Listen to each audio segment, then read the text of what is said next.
Race and race relations in South Africa. Of course, it follows from Black Monday on Monday, but there's been quite a lot of incidents. I don't know which one to touch on. You may remember this footage of a tax student using racial slurs surface on social media. This was also just over the last week or so. Let's take a look at it, and please do be aware that the following clip contains crude language, racist language at that. On my phone.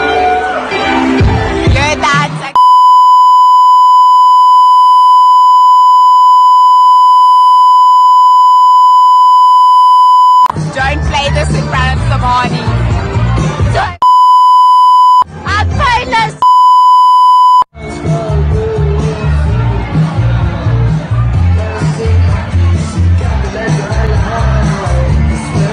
Whole lot of beeping there, and some of the words were either the F word, but also more importantly, I think the K word was used there to describe someone who stole allegedly one of the girls' cell phones. So this is something that I think we should take a closer look at. My guest this morning, activist Mzwanele Njwandi, who spoke a little bit about why we find ourselves in this position. You haven't told us a little bit about the work that you have done while as a student activist, perhaps to contextualize and go into why we're still seeing the manifestation of racism today. Tell us a bit about your work. In fact, when I was coming to Gauteng to register in 2013, I went to tax, and when I arrived there, my very first impression was that, oh wow, this place is so white, and I could not relate. Literally everywhere, I could not relate, and I thought that it was really going to be a tough time. I mean, there were classes that were going to be offered in Afrikaans. I was going to do actuarial science, statistics. In fact, we had one lecture where it was just in Afrikaans, and I thought, wow, what is this? And I mean, and I despised the language because I've always viewed it as a language of the oppressor.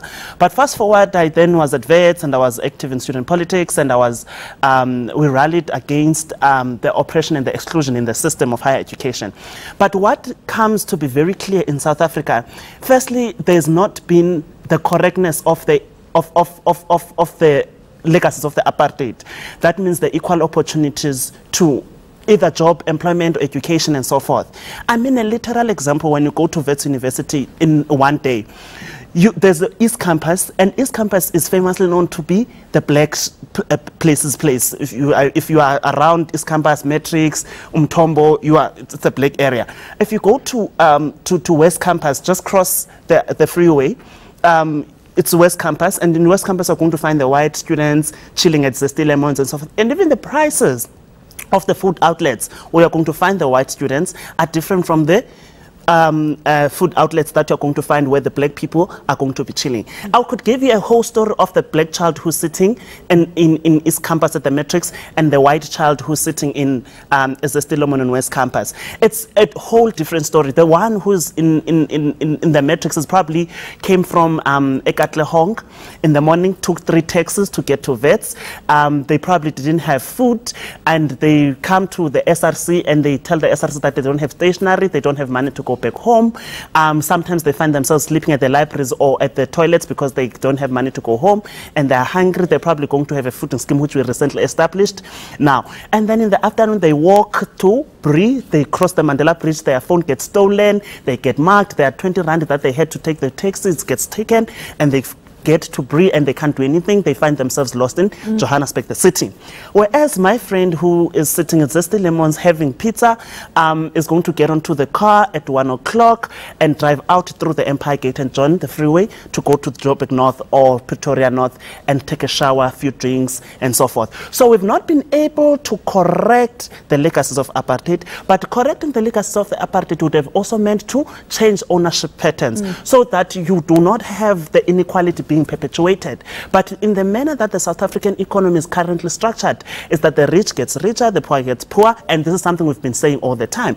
This is only because we have not changed the ownership patterns of the country. You need to take things that are not rightfully owned by the people and you make them state-owned, or you redistribute to the people. So this work that we've done was mainly around the fee issue, as everyone knows. That is in its own very exclusionary. And I was talking to a friend of mine to say, do you know that, by the way, there's about 2 to about 5% of the white students that you find in the higher education sector, and all the other students that you find in the higher education sector are black students.